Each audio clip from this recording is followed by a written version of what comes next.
dia, tudo bem com você? Hoje a gente vai estar refletindo sobre um tema muito atual, que é o racismo. A gente vai estar vendo então o racismo à luz da Bíblia. A gente vai estar lendo aqui alguns versículos. O primeiro, Tiago, capítulo 2, versículo 1. Meus irmãos, não tenhais a fé em nosso Senhor Jesus Cristo, Senhor da glória, em acepção de pessoas. E aí ele segue, você pode estar lendo na sua casa. E depois, versículo 9, Tiago adverte: se todavia fazeis acepção de pessoas, cometeis pecado, sendo arguidos pela lei como transgressores. Voltando um pouquinho ali para Gálatas 3, 28. Destarte, ou seja, dessa forma, não pode haver judeu, nem grego, nem escravo, nem liberto, nem homem, nem mulher, porque todos vós sois um em Cristo Jesus. Advertência do apóstolo Paulo.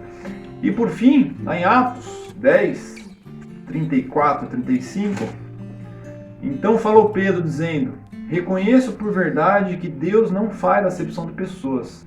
Pelo contrário, em qualquer nação, aquele que o tema e faz o que é justo, lhe é aceitável. A palavra acepção, ela tem origem grega e significa parcialidade, distinção, tendência, preferência. A Bíblia, como a gente viu, claramente condena a acepção de pessoas, seja em razão de favorecimento, preconceito ou discriminação. Em última instância, o racismo é uma forma grave de acepção de pessoas, porque julga-se previamente uma pessoa em razão da cor da pele, da raça, da classe social ou da origem geográfica, como é o caso dos imigrantes.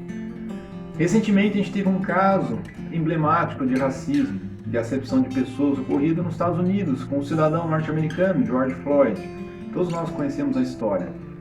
A polícia entendeu que em razão da cor da pele de George Floyd era possível uma abordagem policial mais truculenta, mais violenta. Só que aquela abordagem policial acabou resultando na morte daquele cidadão e com isso uma revolta mundial iniciou-se e levou o mundo, não só os Estados Unidos, mas o mundo a repensar o problema do racismo. Naquela sociedade norte-americana, o racismo ele é endêmico. Tanto é que na época de Martin Luther King, o pastor batista, na década de 60, não muito tempo atrás, em termos históricos, ele foi morto, a sua família foi perseguida, porque ele simplesmente, de forma não violenta, resolveu se opor a leis segregacionistas, que separavam brancos e negros de órgãos públicos, privados, restaurantes, enfim. Só que o racismo não é uma situação, não é um problema só nosso agora, do século 20, 21, mas ele existe desde a antiguidade. A Bíblia narra casos de racismo. Por exemplo, Jonas, o profeta Jonas. Jonas odiava os ninivitas. Tanto é que quando Deus determinou que ele fosse pregar para aquele povo, ele recusou-se. E a gente conhece a história do peixe grande, e aí o retorno dele. No fim, ele acabou indo pregar para aquele povo.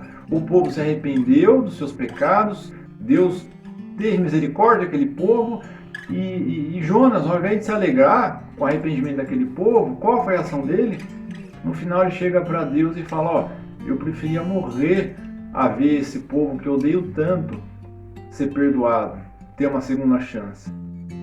E na época de Jesus não era diferente, havia um racismo, havia uma acepção clara ali entre samaritanos e judeus.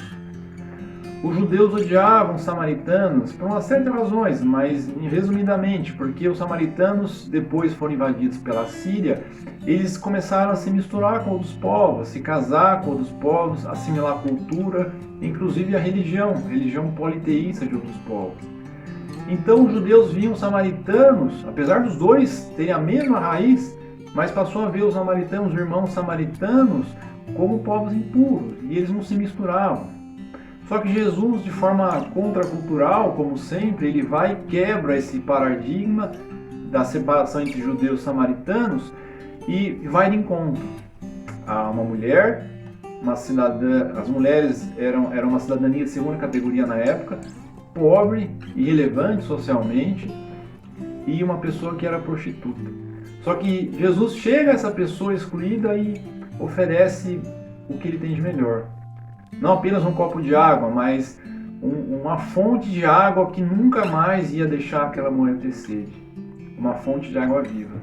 Talvez hoje no Brasil a gente não tenha esse racismo sistêmico, endêmico, como na época de Martin Luther King, ou esse ódio declarado entre povos, ódio mortal entre samaritanos e judeus, isso no Brasil. Mas é inegável que nos dias de hoje há um ódio disseminado por questões políticas, ideológicas. Há uma clara acepção entre um grupo e outro grupo, a acepção clara de pessoas. Que nós, enquanto cristãos, a gente aprenda com o que a Bíblia nos ensina, a tratar todas as formas, por mais diferentes que as pessoas sejam, por mais que elas não mereçam, mas tratar todas as pessoas de forma igual. Que em vez de julgar essas pessoas, afastar essas pessoas por critério de raça, origem social, orientação sexual, posição política, ideológica, que a gente aprenda a amar essas pessoas como Jesus nos ensinou. Que Deus então gere em nós esse amor contracultural, contra o que é diferente, de forma que essas pessoas se sintam amadas, acolhidas e entendam que esse amor não é um amor humano, é um amor que vem do alto, um amor que vem oferecer algo que muitas pessoas estão buscando ansiosamente hoje em dia, que é a fonte da água viva, o desejo de ter sua alma satisfeita. Que Deus tenha misericórdia em nossas vidas e gere em nós esse compromisso, esse desejo de estar tratando todas as pessoas com amor e de forma igual. Que Deus abençoe seu dia. Amém.